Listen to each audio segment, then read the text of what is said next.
Ito pa yung ipon ka ng nung last year pa. Wow. Ngayon, bubuksan ko na. Wow. Magkano kaya? Sana all.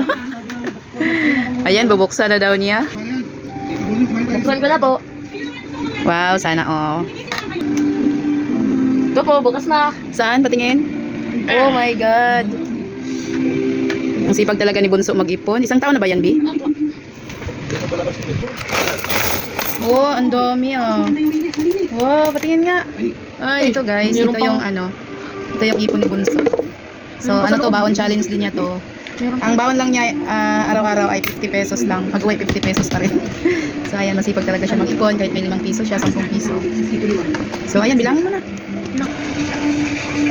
Oh, dami namang ipon ni Bunso. Ay, may 1,000. Sino nagbigay niyan? Jalo Dani. Ay. Sige, mga magkano kaya naipon mo? Ayan mga boss, nagbibilang na siya sa kanyang naipon sa kanyang alkansya. Ayan, sa mga bata dyan. Bakit ka nag-iipon ng pera? Para sa bahay.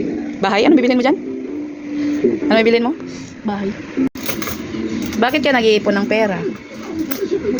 Para po mabili ko po ang gusto ko po at mahirap din po kapag wala pong pera. Oh, anong payo mo sa mga bata? Wag po gastos ng gastos sa mga hindi kailangan.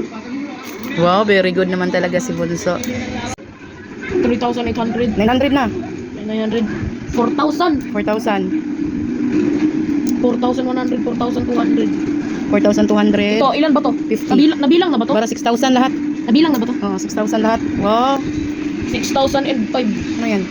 Anong pera yan? Netherlands, 5 pesos. 5 pesos? Ano galing yan? Ulot. So, yan lang. Ayan. Sa itsura, nakaipon.